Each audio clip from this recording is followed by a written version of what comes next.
Hey everyone, Chris Sawyer here. Welcome back to the Varietal Show. Today we're going to do something really fun because I've been really into organics and biodynamics, and that's a really interesting term that I just said there, but you're going to find out a lot about it in just a moment.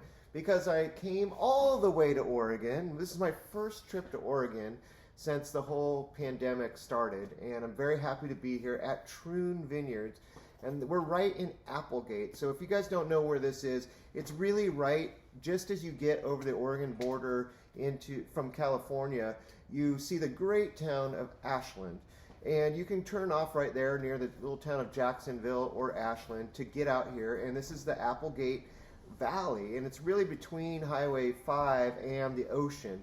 It's about 60 miles from the ocean, in fact, here. So it really reminds me a lot of California, and you get the breezes in the afternoons, as we are getting right now.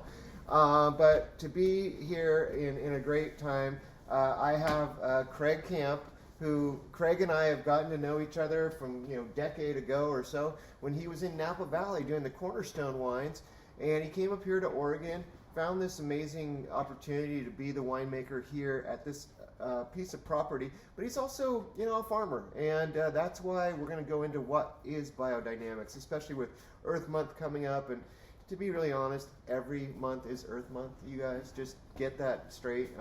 It really is. And Andrew Beedy, who is an amazing expert in biodynamics, and we're going to talk about that right now. Thanks for having me, guys. Well, it's a thrill to have you here. It's been way too long. It has been way too long. We got to work on something this year with the Rhone Rangers, a great organization which this winery is affiliated with as well. But here we go into this. We got a great wine. Which one did we pour for this one? This is the Estate Vermentino. The Vermentino, one of my favorite grape varieties, and it's also one that you'll find a little bit of it in France, but Italy, called Vermentino. I mean, what do you expect? It's an Italian kind of thing, But such a pretty nose, and I think that if you think about Oregon white wines, what's the first thing that most people think about? Pinot Gris. Pinot Gris, Not that far off from Pinot Gris. I like the acid in Vermentino a little bit more. It's a little bit more fun, and it makes me think about shellfish right away. Like I need some really fresh vegetables. I want a really good aioli that goes with me dipping things. Maybe this radish here, but that's a little bit big. We'll talk about that in a second. But here we are, you guys. Very interesting setting.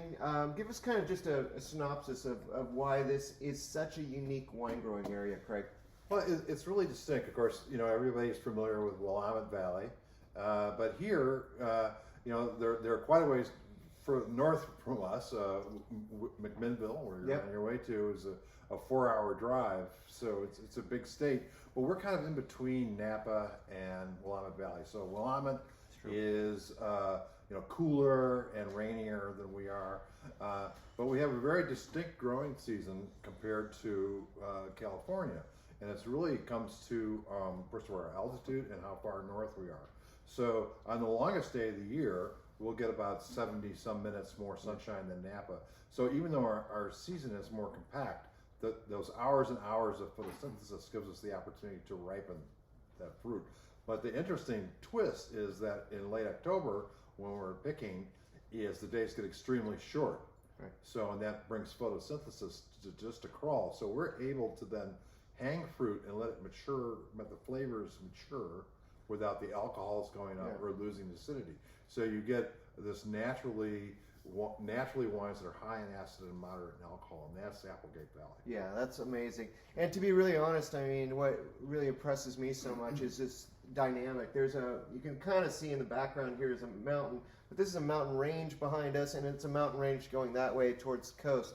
And what is the soil type here? Well, there's many different soils through southern Oregon, that's for sure. But in our area, in the Applegate, in our section of the Applegate, it's a combination of decomposed granite and then river and ocean sediments. Because the Siskiyou Mountains here, it's not volcanic. They were pushed up against the coast by tectonic plate movements. So we have ocean gravel. There's river gravel from the old Applegate Valley River, because we're on the Kubli Bench, which was an ancient channel of the Applegate River. But now we're just above on this little plateau here. So it's a totally unique climate. Yeah. So to really capture the flavors, I think that's why this is a really good primer to go right into biodynamics about this. I worked with Biodynamics since the 90s and doing so many great stories on the Benzinger Winery and Fetzer and all these great people that really kind of got on board. To me, what biodynamics really stands for is attention to detail in the vineyard 365 days of the year. That's why I say like Earth Month, it's every time. But, you know, times change. You know, we go through seasons when we grow the grapes, when we know that they're gonna sprout out and little buds are gonna come up, and we know that is a given, and when they're dormant, and then we have this amount of time between, you know, the bloom to when you're probably gonna pick. But everything is these applications, and this goes back to Rudolf Steiner, and this is the 1920s in Germany, when there was a time when Germany was dying, and it wasn't the people necessarily first, it was actually the agriculture was dying. And that's why he developed certain applications that were really interesting to rejuvenate, and that's a good word because you just wrote a good piece on that for Troon Vineyards too, is that you need to get these plants back alive, these trees that are dying, the fruit trees. I mean, what would we do without these fruit trees? And how could we grow radishes like this big if we really had the right things in place? So, Andrew, tell us a little bit about the application of biodynamics. I mean, organic vineyards, there's a lot of those out there, but this is a different one. Tell us a little bit about how you do these applications. Well, I think you brought up a good point about how agriculture, and you know, your example was in the 20s, that was the first to show symptoms of issues with the environment. What we do here in biodynamics is rebalance, and in that rebalance you'll then have a greater, more healthy, more resilient crop, and in our crop it's the vineyards. But when walking around this morning with you, we just picked up a couple of these dandelion plants, which coincidentally is the Vermentimo label that just came out. And here with the dandelion, we'll actually turn this into one of our herbal preparations.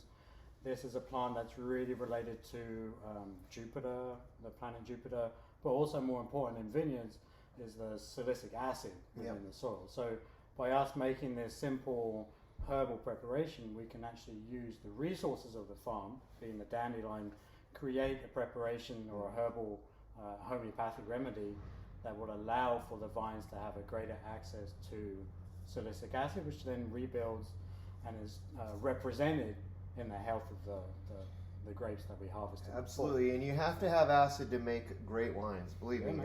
And there's wines without acid, I won't even cook with them because they're not wine. That's grape juice and it doesn't taste good. This is the real deal, but you start from the ground up, which is great. I mean, it's so interesting, these applications. Well, I mean, you almost have to start from below the ground, below the soil, and we don't necessarily view soil as like the anchor of the plant, which can be an organic or conventional approach. We generally just view our soils as three cornerstones, right? We have the mineral, being the native rocks and the shales and the decomposed granite. Then we have the organic, and then the microbial realm. Biodynamics is a tool that we use to bring those three cornerstones back into balance. Because in a conventional soil, you know, the soils are very mineralized, they burn off all the organic matter, there's very little microbial life. Right. So, and again, referring to your example of how farming is, you know, every day of the year, in our climate, in a Mediterranean climate, the most important part of the actual growing season is the dormant season. And that's just rebuilding the microbial life within the soil using these herbal preparations. And through that, you end up with a higher quality plant that represents a higher, more healthy. What are the other main herbs that you use? Well, there's dandelion, chamomile, yarrow, valerian is a good example. Valerian, You know, and that's just a good preparation to almost, people use it as a frost protection as well in the spring. Creates a really nice warmth envelope around the plant. So there's various tools in our toolbox that allow us to create the most balanced and healthy and resilient soil system and ecological system within the farm. And it's just how do we use the resources that we have to make the most resilient and healthy environment that will then produce high quality wines. Absolutely. And past that, we have another thing that we use, and that's the horns. So cow horns. And so tell everyone a little bit about cow horns and how they're used to really, help the plants along at two different stages.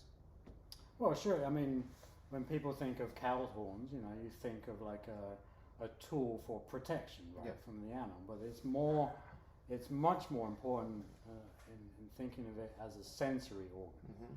So using this highly attuned sensory organ of the ruminant, by then combining that sensory with the organic matter being the manure, combining those two forces within the farming system to create the most sensitive environment where the plants can actually access that, or be more in tune with their environment, more sensitive, because you'll end up with a much more, like the Vermentino, much more clear, concise wine that isn't muddled or sort of confused.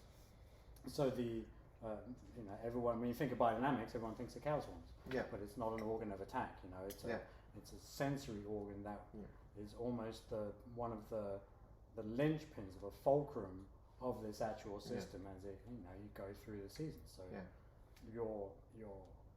it's not, people think of homeopathy or biodynamics as a bunch of voodoo. Exactly. Oh, it's voodoo. Yeah, and some of it clearly is. You need to approach biodynamics with a very clear head, but also an attuned interest in how do we take the resources of the farm, make it more sensitive, more resilient, that will allow you to reflect that in the crop and the vine.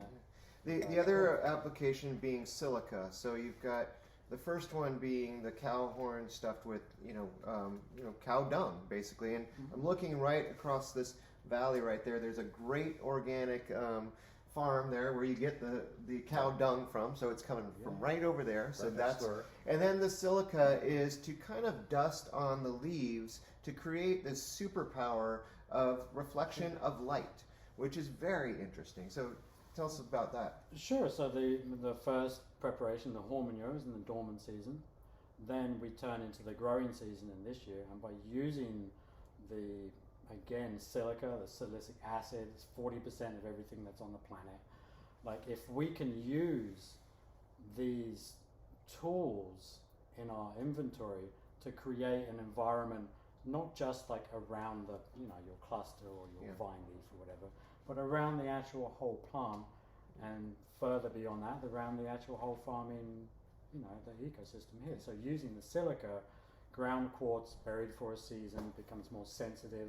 Again, referring to the cow's horn, the sensitivity is within that silica.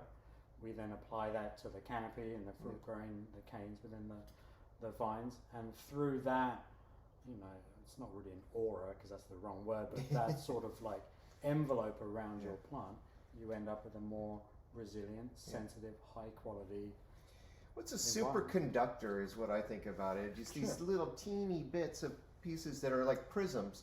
The light is shining down there and it's shooting into different directions into like a leaf, which is crazy to think about, but that's how small and micro that we're talking about here. Is just grading that up, taking this quartz and grading it up and putting it in there, giving it superpower by just being buried in a place where it's in its own stage to develop itself, and then to spray it on the plants to give them a little bit more power and to really get them energized. And it's amazing what a thing. And the fact is, this came from 100 years ago, as we just said, that this man, Steiner, was thinking about this in Germany, and it's still applicable today. It's really interesting. We were talking about this morning how modern agricultural science is actually becoming more focused on aspects of biodynamics, things that were part of biodynamics all along. I mean, biodynamics, at the heart is biological farming. You're you're rebuilding the microbiology of your soil. Silica, there's now all sorts of applications where they're adding silica into big industrial agriculture. So these things are coming together. Biodynamics is not as separated from science as it once was. Yeah.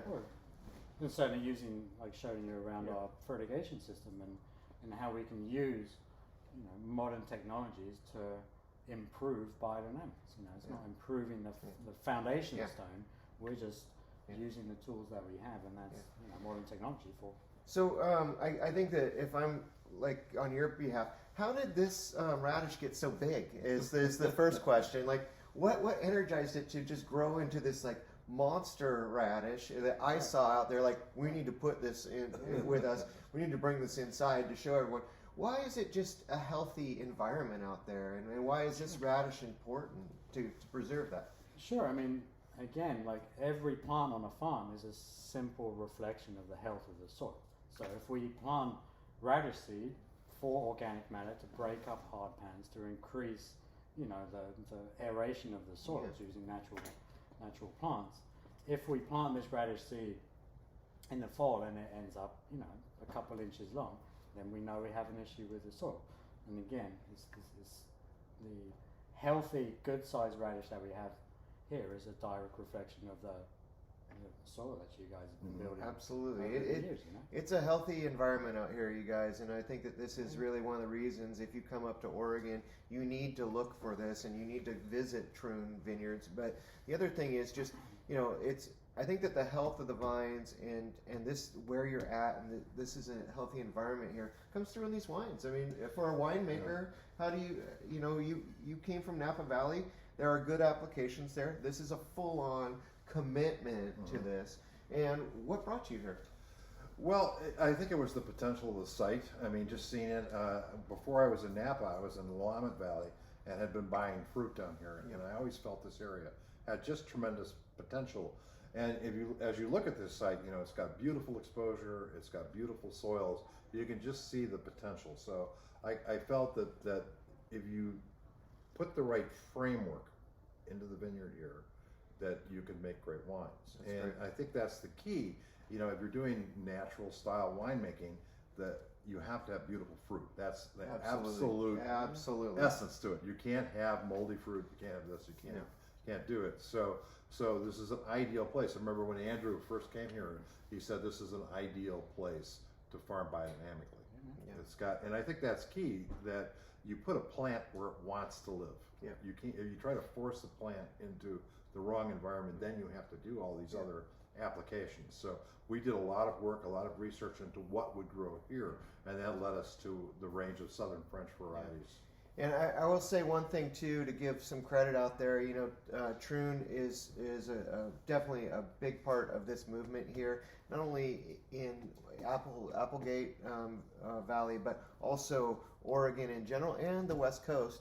And that goes through a great organization called Demeter, and that is a biodynamic organization that I've done so many amazing programs with in the past. I've been on panels, I've been a moderator, I've done a lot of things. I've believed in this because I've tasted the finished wines. But I also want to say, Cowhorn, another winery that's in this area, is another big player. And Barbara is such a great person who's really promoted this even before Troon got on board, to really go in this direction. So Applegate is a really special little area. Not only is it drop dead gorgeous here, and you guys just go like, why have I never seen this before? Well, because it's not on the beaten path.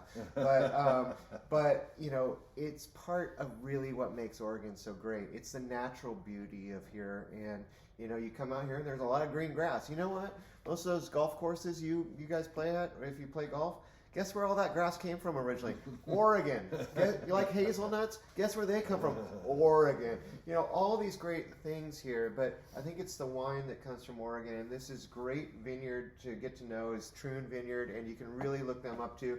And these wines are amazing. We're going to talk about that in a different show, really get more into the wine and winemaking skills here, obviously, of the great Craig Camp. But, I think that really just, if I'm here and Andrew is here, we got to talk about biodynamics. This is a really, really great subject. It really is attention to detail, you guys, and that's why these wines tastes fantastic.